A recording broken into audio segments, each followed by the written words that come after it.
I get asked a lot while I'm streaming what my settings are, and I've played Warzone since the day it came out. Right now I'm sitting at around 350 wins, and I've tested out a lot of different settings, played a lot of different ways, a lot of different sensitivities. So in this video, I'm going to show you what all my settings are, and hopefully that'll give you that slight advantage that you've been looking for in Warzone.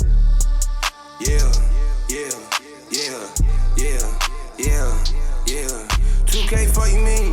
What's happening? Let's go. So my basic controls are pretty straightforward. I do have my L1, L2, and R1, R2 completely flipped. And the reason that I have that is because it makes your trigger finger a lot quicker when you're just hitting the bumpers instead of the actual triggers. Unless you have an Astro controller or something like that and you have trigger stops on the back. If you don't know whether or not you have trigger stops, don't worry about it. You don't have them. So my dead zone, I do have pretty high, higher than I would recommend it for you guys. And the reason I have mine high is because I have pretty bad drift on both my joysticks. So until I get a new one, I do have to keep it pretty high. I would suggest to you to keep it at like 0.05, or if you have a brand new controller that works absolutely perfectly, as low as possible. My horizontal stick sensitivity is 9, vertical is 7. My ADS sensitivity for low zoom is 0.60, and I want it to be a lot lower than my actual sensitivity because that way I can still move around the map, be very aware of my surroundings really easy. But in Warzone in particular, you get in a lot of long-range gunfights, and so having it this low allows me to track people much easier when they're in the air or when they're just far away, running away, something like that. And that goes the same with the high zoom.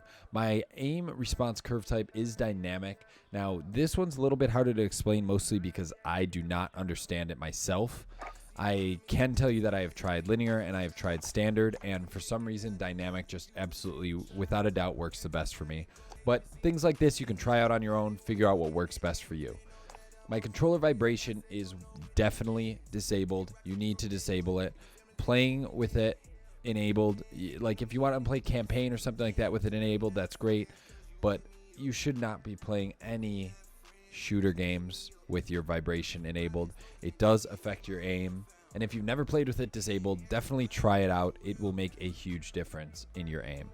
The reason that I have double tap ADS as my weapon mount activation is because I never want to tap it accidentally. Sometimes you'll be aiming and you'll accidentally click R3, or there's another option to have it automatic, and it'll just mess up your rhythm in a gunfight, and it'll really hurt you more than it helps you. So I always keep mine on double tap ADS. That is what I would recommend for everyone watching this video. The use reload behavior is really not an option. You need to have it on contextual tap if you want to be competitive in this. It'll help you loot faster. It'll help you get on elevators quicker if you're chasing someone, or if you're running away from someone. It'll help you get into vehicles faster. Make sure you have it on contextual tap for Warzone. Slide behavior for sure is tap. If you want to be able to slide cancel, which makes it more difficult for you to snipe, it makes you move around a little bit quicker, and you'll notice you seem a little bit more agile when you're doing it. It has to be on tap. You definitely want to have parachute auto deploy disabled, because if you have multiple enemies landing at the same spot as you, you want to make sure that you can land there quicker. Make sure you have world motion blur and weapon motion blur disabled. It definitely makes it more difficult to see enemies when every time you turn, your entire screen becomes hazy. You want it to be as clear as possible. So make sure both of those are disabled, or else you're going to have trouble seeing enemies. The minimap shape you definitely want square, because the difference between the square and the circle is 24%. You are seeing 24% more of your map if you have a square minimap more than you do with a circle. This is non-debatable. Make your minimap square. I don't see why you would ever want it as a circle. Another important setting that I have is my audio mix is on boost high, and I lowered my master volume down to 85, but I put the effects volume, I left that at 100, because effects volume is gunshots, it's footsteps, stuff like that. So it's easier to hear enemies, and that's what's actually getting boosted in the boost high settings. I made sure dialogue volume is a little bit lower, because if you put it on boost high and leave everything at 100, you're going to blow your freaking eardrums out.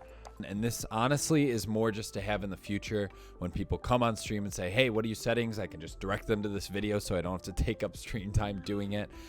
But if you guys want to see more strategy videos, videos on how to win matches, how to clutch it up in the end, how to go after high kill games, things like that. Make sure to hit the sub button because I will be coming out with those every single Tuesday. Will be Warzone tips and tricks, and every Thursday for you new YouTubers or streamers, if you're just trying to get started, I come out with videos on that every Thursday. So make sure to subscribe for more videos, and I will see you guys on tonight's stream at 11 p.m. Eastern, which I also do every night. So I will see you guys there. Bye.